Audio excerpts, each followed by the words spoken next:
SJC-12105, Commonwealth v. McGregory, Meneus.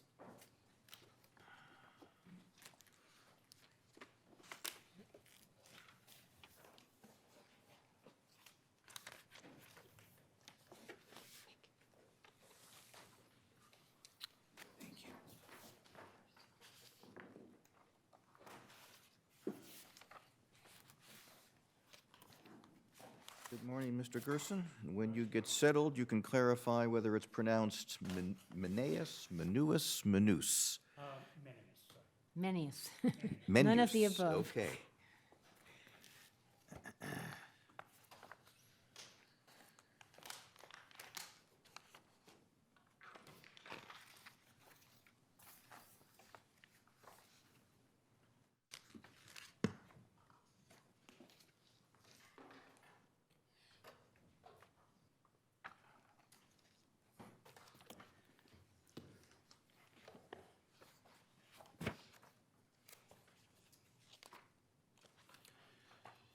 Ready to begin. Good morning. Good morning, and may it please the court. I am David Gerson, and I represent McGregory Meneus. The fact that my client, a young African-American male, was out on the street at 11 p.m. that night in April of 2006 with his companions did not give rise to reasonable suspicion, nor did it give rise to reasonable suspicion that he and his friends were within viewing distance of the police when the police began to investigate. And further, in the general direction that the police determined that the people they were looking for could have gone in. And it does not even give rise to reasonable suspicion if we combine these factors and then add the need for prompt investigation of a firearms discharge. Mr. Gerson, would you talk about when you think the stop occurred? The stop occurred at the point that the police changed the discussion from a business-like conversation with my client and his companions to announcing that they wanted to pat frisk the group. And this came in the form of a question. They were seeking consent. Up to that point, all of the conversation, I would agree, was constitutionally permissible and that a reasonable person might have felt free to leave. But, Mr. Gerson, if you don't even need to get there, though, do you? I mean, in other words, the stop could have been shouting at your client as he was departing, couldn't it? That occurred quite a bit later. I know it did, but for your purposes, isn't that sufficient? I believe that by the time that that occurred, that the interaction had moved significantly beyond a consensual encounter. These individuals were being told, we want you to give up a constitutional right, which is dear to every citizen. We want you to allow us to put our hands on you. We have a hunch that you might have a weapon. And at that point, according to police testimony, the group was either unhappy, upset, argumentative, or very argumentative. And those descriptions are incompatible with the idea of permission. But I think Justice Watson's question is that it doesn't matter because you're saying even if your client walked away and the police pursued your client and you calibrate everything, you can't count the pursuit, but if you count everything that's happened until the pursuit, that there's still no reasonable articulable suspicion. I think that's the question. That is the question, yeah. Yes, that would be my position, is that up to that point, you have to look at the information that they had received from the witness and what the police did to capitalize on that information. A woman called the police and she said she heard a loud noise and she thought she had been shot at, and she saw young black males running in this housing complex or housing project in Area 4 of Cambridge. She didn't say shots fired at my car? She, as I recall from the record, thought that she had been shot at. But as far as what she actually provided to the police, it was just the loud noise and that she saw black males running. Could you clarify where they viewed this group of males? Because I tried to read the record, and there's a lot of references to, you know, Izzy's store and places I have no idea about. Yes, There are yes, sure, I understand. some locations. Can you give me, is there anything on the record that gives me a better sense of distances around the corner or what it was? In my brief, there is a plan which I provided. It's an overhead view of the project. It shows Windsor Street and Washington Street, and it shows the location where the witness was stopped, and it shows also the location, the possible locations, where the police stopped Mr. Meneus and his companions. And so I take it from that information that it was between 100 and 200 yards away that this group was approached by the police. Thank you. Now, the judge's findings say that they asked permission to pat frisk and that some reluctantly agreed. Do we know whether your client agreed? I believe at one point, I think it's Officer Porter, he says they agreed, but I don't think he singles out. The first officer, Officer Monroe, said, I wasn't dealing with Mr. Meneus. The second officer makes a broad statement that they agreed, despite the fact, he said one of the males was argumentative, and then he corrected it on cross to very argumentative. So, but I guess the fact of the matter is, the judge only said some, suggesting that not all That is correct. agreed, and we just don't know what the judge found as to whether or not your client was among those who had agreed. All we know is that he stepped back. That is correct. There's no testimony naming these individuals. These individuals were not known to the police. There's no testimony saying of one person or this person or Mr. Meneus consented to it. Can I And- also ask Def- you, was there anything by this person who said that she'd heard the shots identifying any member of the group that she said did this, or she thought might have done No, it? in fact, she, in the testimony, there is a reference to that Ms. Santos never identified anyone in the group as having been the people that shot at her. Any description of the people who shot at her, other than that they were, did No, she give any that description? that is the sum total, young black males. She just said young black males. She saw them. She didn't say that she saw them shooting. She saw them running towards the She saw housing. them running, and if you look at the plan, you see that there's an opening on Windsor Street. The opening is into the courtyard. From the courtyard, it's kind of like a starfish. There are many different directions that one could possibly go in. Am I correct to remember that your client was wearing some type of orange jacket that was somewhat distinct? That is correct. He That had was somewhat a, distinctive? yes, it was a bright orange bomber jacket. The lining was bright orange. Right, and that the witness never said anything about any description, never mind someone dressed in That's bright correct, orange. and I think that this case is noteworthy for one other aspect, and that is that in an incredibly rash and foolish act, this witness joined in with the police to help capture my client. And I think at that point, it would have been clear if this person was one of the suspect group. That she would have said something. Yes, that she had reported seen running. Could I just, one other factual question. I thought I got from your brief, but maybe not, that there was some indication that before the police got there, she herself went and spoke to a group of young men at the, I don't believe so, okay, that's Your just Honor. my misinterpretation. That's fine. But you're pressing, I take it, you're pressing the point about the stop occurring in response to Justice Budd because at the very least, not everybody consented, and the police were engaging in a pat frisk of presumably everybody.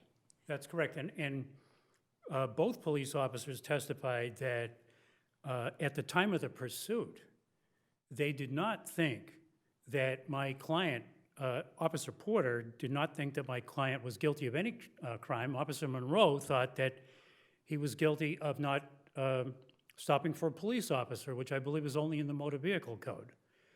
So on the one hand, you have this escalation of a consensual conversation into this, may we frisk you?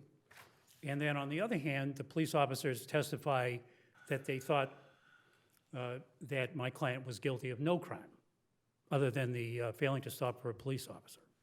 So what inference is appropriate with regard to flight?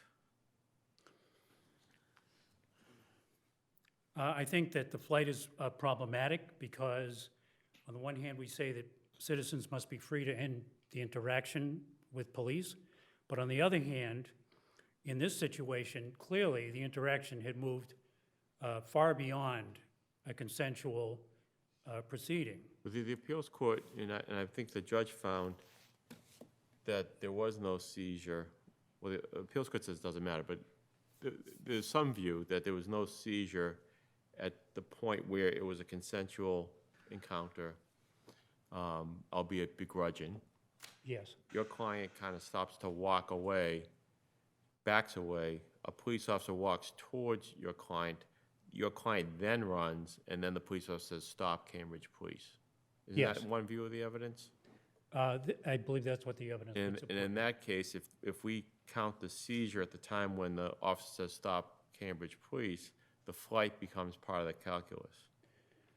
It does become part of the calculus. The difficulty is that, And I understand your argument that we shouldn't get there because the seizure happened before then, right?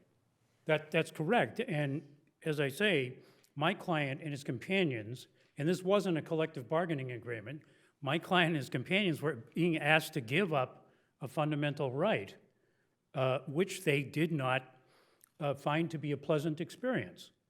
And I think that the many cases, Bumper, Aguiar, Walker, Egan, Harmon, all point to this interaction regarding consent to search is a sensitive matter, and that the emotional state of the target of the consent request, as well as the circumstances around it, all have to be considered, and that it's the burden of the Commonwealth to show that this consent was voluntary, freely given. Well, we're talking about whether or not someone's free to leave, not whether or not the Commonwealth has proven unfettered consent, correct? Well, I believe that, these issues are rolled up in this particular situation. Because in other cases, DiPiazza and Martin, once the pat frisk was announced, that was the point of seizure. So I think in this case, you just have the additional element of them suggesting that these young men agreed to be pat frisked. Now, we're stuck with the judge's findings, which frankly are not that comprehensive. That's correct. As the officers began frisking some of the individuals, we don't know whether that means the individuals who were among those who some reluctantly agreed, we just don't Yeah. know. And then he moved away from the group and then began running, but the judge does not make any findings as to when Officer Porter approached him. I gather there's some evidence that he stepped back and Officer Porter walked towards him. I think that's And then correct, yeah. that your client ran. But wasn't there, and then right after that, wasn't there an immediate stop, Cambridge Police shouted at him by That somebody? occurred during the pursuit, yes. That was after he ran. But we don't have any factual findings from the judge as to what happened when he stepped back, as to whether, No. as to what Porter, I guess you claim the evidence says that Porter approached him, I believe that's correct. but we don't know how he approached him. No. Apart from, I mean, Yep. the judge certainly did not find. Does the Right. evidence, does Porter describe what he did in terms of how he approached him when he stepped back? I don't recall there was any specifics on that, Your Honor. Is this part of what was lost? No, the part that was lost was the direct examination of Officer Monroe. Okay, That was the part that was reconstructed. thanks. With my remaining time, I'd like to talk a little bit about the stream of cases, the public safety exception cases versus Martin and Narcisse and what they stand for. And part of the confusion is that in the public safety exception cases, there is the suggestion, according to Foster, that no particular information is needed about a suspect if it's a public safety emergency. And I contend that that is only one factor which is added to the calculus and not conclusive. Narcisse, in either limiting, overruling Frazier, Frazier was a gunshot case. Frazier was a report about a man with a gun who seemed inclined to use it. So I do believe that in Narcisse, even though it did not involve a 911 call, that there was contemplation of a gun being used. Okay, thank you. Thank you.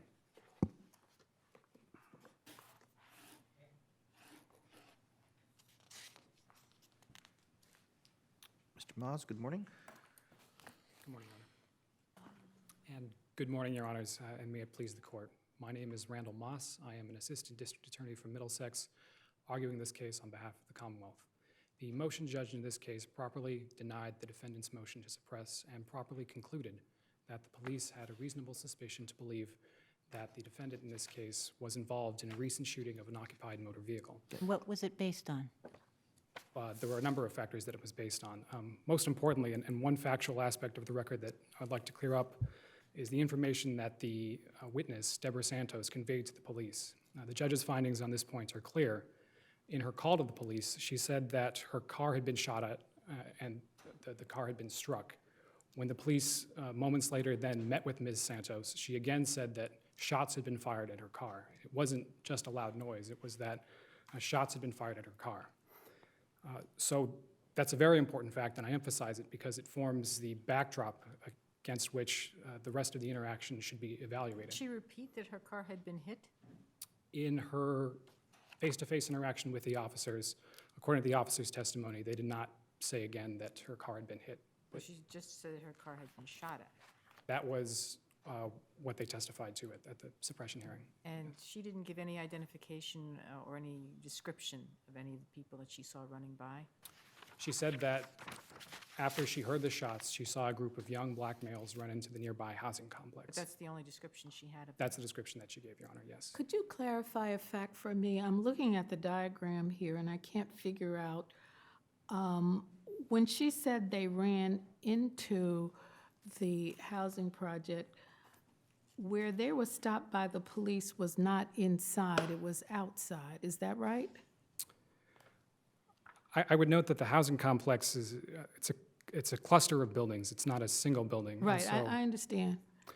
And so I think that the map that my brother has provided here in his record appendix is accurate. So they ran into the courtyard, the open area of the housing complex, and then they were standing somewhere on Washington Street, as the officers testified, in an area that was leading into the housing complex.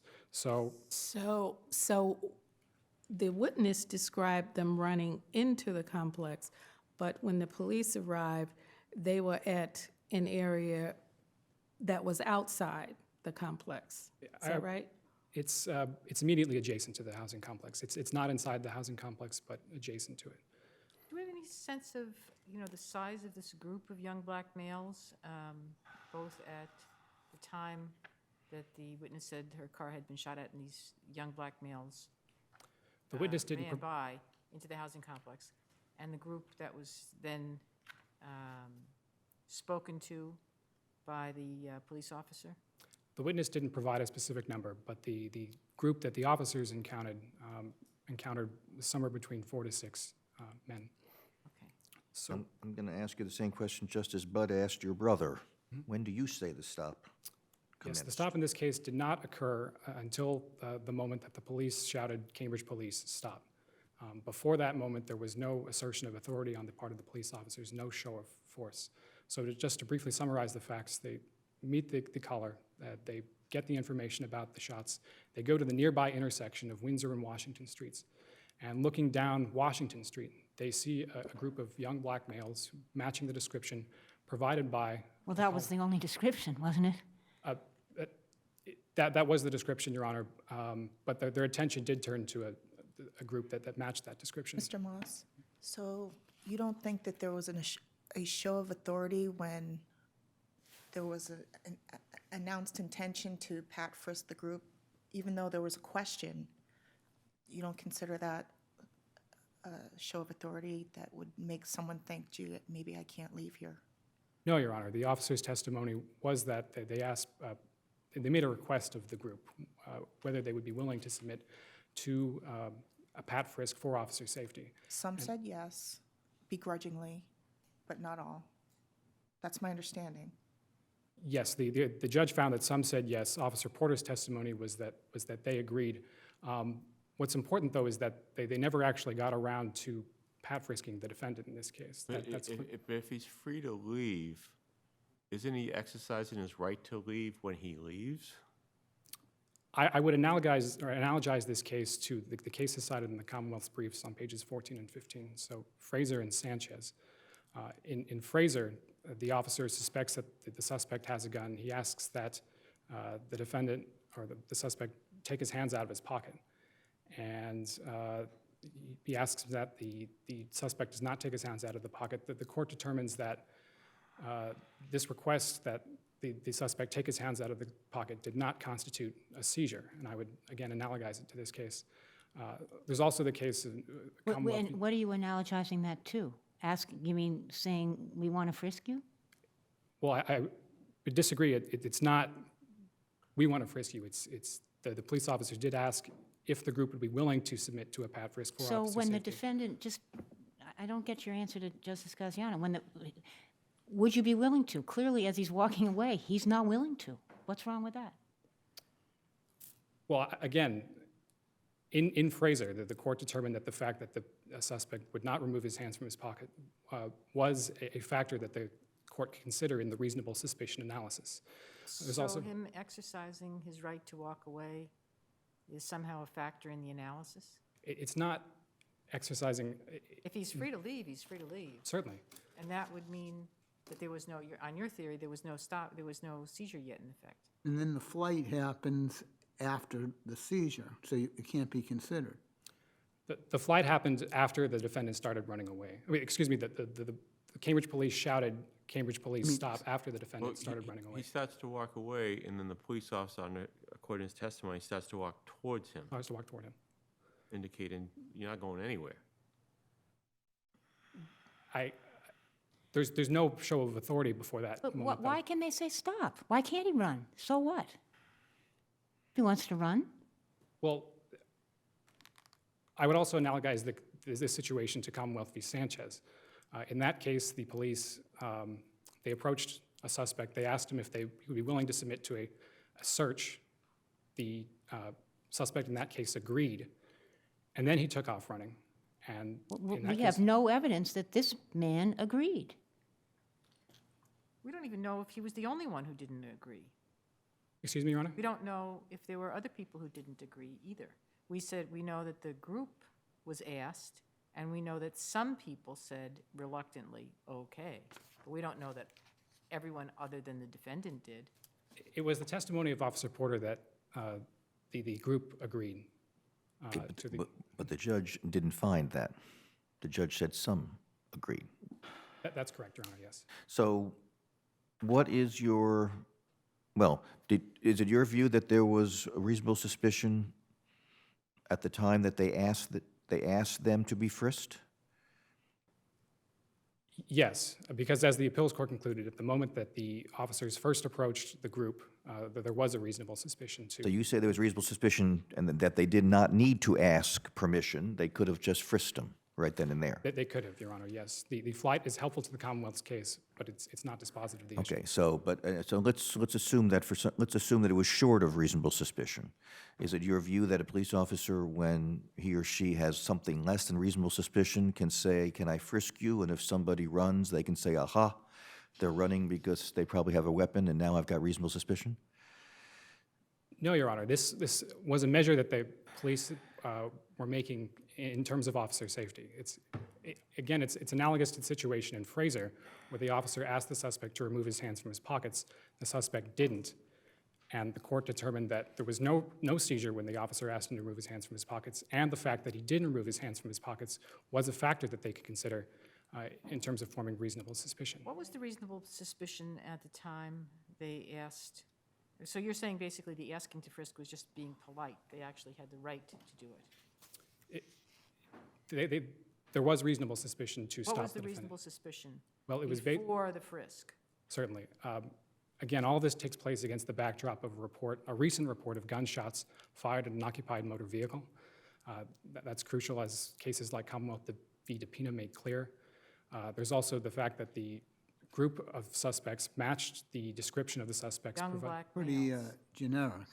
It's a fairly general description, Your Honor, but as the court in DePina made clear, a general description can be supplemented by other factors, including, as I said, the fact that they're investigating the recent report of gunshots, that the group of suspects that they see is in proximity to the area where the gunshots occurred, and that they make the encounter in temporal proximity to the gunshots Would it as make well. sense that if a group was responsible for shooting at a car, they wouldn't be around and be watching the police investigating the crime?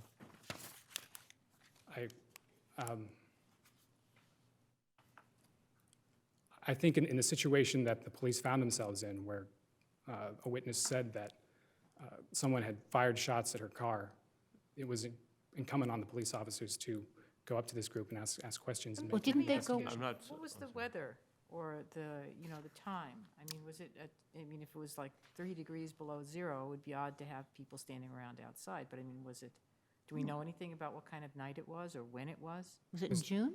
It's April, Your Honor. April? I don't believe there's anything on the record about the weather conditions. It happened at 10:50 p.m.